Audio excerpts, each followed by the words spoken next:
Exodus chapter 1. These are the names of the sons of Israel, who went to Egypt with Jacob, each with his family: Reuben, Simeon, Levi, and Judah; Issachar, Zebulun, and Benjamin; Dan and Naphtali, Gad and Asher. The descendants of Jacob numbered 70 in all. Joseph was already in Egypt. Now Joseph and all his brothers and all that generation died.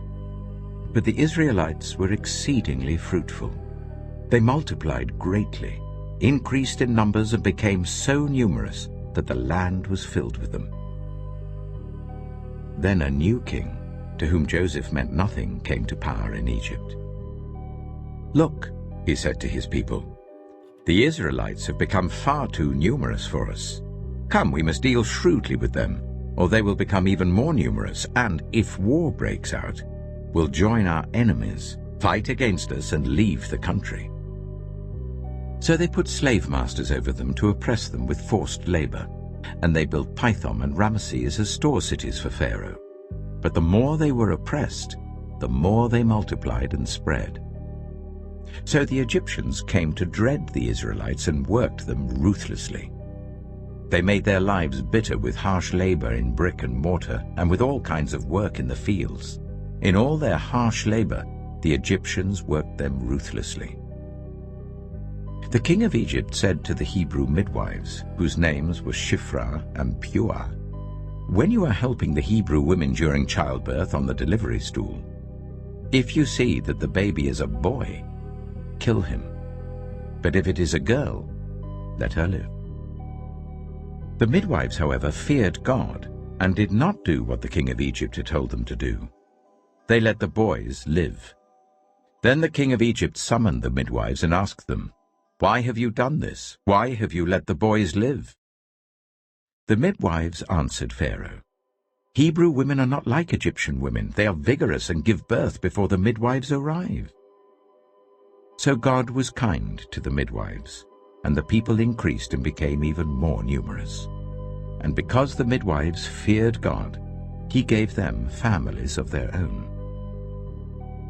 Then Pharaoh gave this order to all his people: "Every Hebrew boy that is born you must throw into the Nile, but let every girl live." Exodus chapter 2. Now a man of the tribe of Levi married a Levite woman, and she became pregnant and gave birth to a son. When she saw that he was a fine child, she hid him for 3 months. But when she could hide him no longer, she got a papyrus basket for him and coated it with tar and pitch. Then she placed the child in it and put it among the reeds along the bank of the Nile. His sister stood at a distance to see what would happen to him.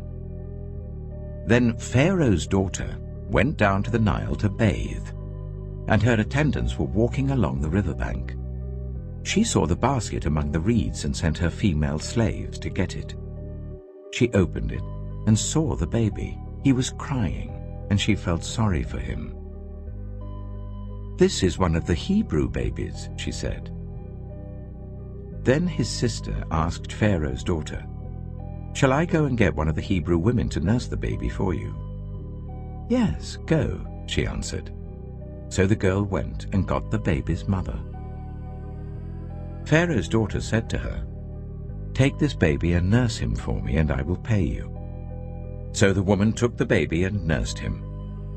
When the child grew older, she took him to Pharaoh's daughter, and he became her son.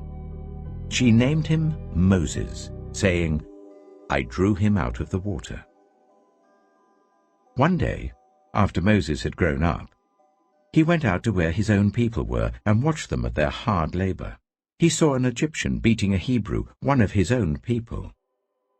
Looking this way and that and seeing no one, he killed the Egyptian and hid him in the sand.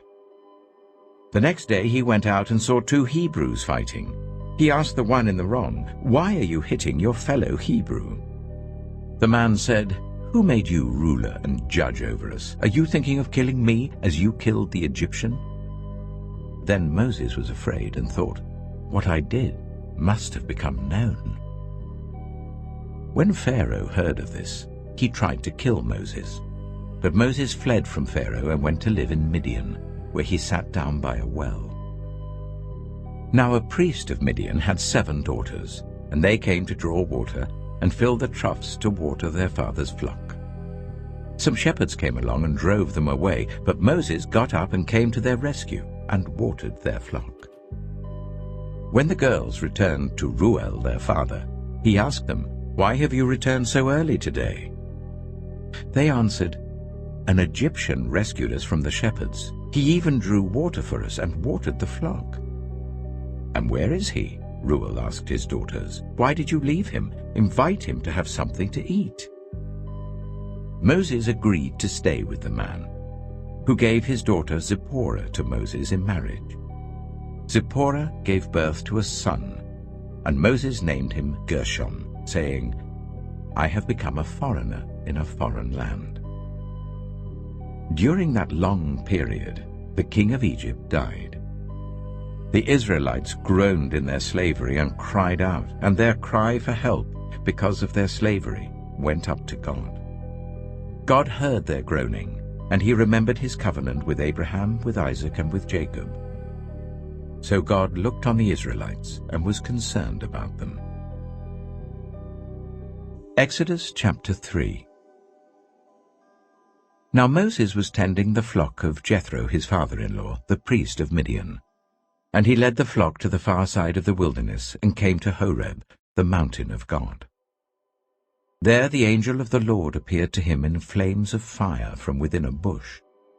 Moses saw that though the bush was on fire, it did not burn up. So Moses thought, "I will go over and see this strange sight, why the bush does not burn up."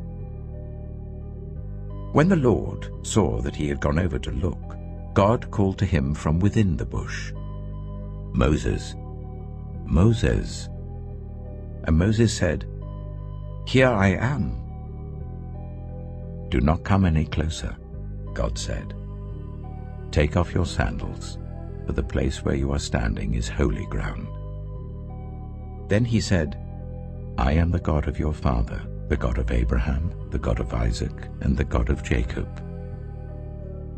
At this, Moses hid his face, because he was afraid to look at God. The Lord said, "I have indeed seen the misery of my people in Egypt. I have heard them crying out because of their slave drivers, and I am concerned about their suffering. So I have come down to rescue them from the hand of the Egyptians, and to bring them up out of that land into a good and spacious land, a land flowing with milk and honey, the home of the Canaanites, Hittites, Amorites, Perizzites, Hivites, and Jebusites. And now the cry of the Israelites has reached me, and I have seen the way the Egyptians are oppressing them. So now, go. I am sending you to Pharaoh to bring my people, the Israelites, out of Egypt." But Moses said to God, "Who am I that I should go to Pharaoh and bring the Israelites out of Egypt?" And God said, "I will be with you, and this will be the sign to you that it is I who have sent you. When you have brought the people out of Egypt, you will worship God on this mountain." Moses said to God, "Suppose I go to the Israelites and say to them, 'The God of your fathers has sent me to you,' and they ask me, 'What is his name?' Then what shall I tell them?" God said to Moses, "I am who I am. This is what you are to say to the Israelites. 'I am has sent me to you.'" God also said to Moses, "Say to the Israelites, 'The Lord, the God of your fathers, the God of Abraham, the God of Isaac, and the God of Jacob, has sent me to you. This is my name forever, the name you shall call me from generation to generation. Go, assemble the elders of Israel and say to them, "The Lord, the God of your fathers, the God of Abraham, Isaac, and Jacob, appeared to me and said, I have watched over you and have seen what has been done to you in Egypt. And I have promised to bring you up out of your misery in Egypt, into the land of the Canaanites, Hittites, Amorites, Perizzites, Hivites, and Jebusites, a land flowing with milk and honey. The elders of Israel will listen to you. Then you and the elders are to go to the king of Egypt and say to him, "The Lord, the God of the Hebrews, has met with us. Let us take a 3-day journey into the wilderness to offer sacrifices to the Lord our God." But I know that the king of Egypt will not let you go, unless a mighty hand compels him. So I will stretch out my hand and strike the Egyptians with all the wonders that I will perform among them. After that, he will let you go.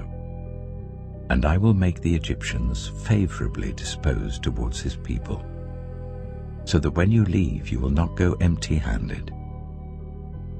Every woman is to ask her neighbor and any woman living in her house for articles of silver and gold and for clothing, which you will put on your sons and daughters, and so you will plunder the Egyptians.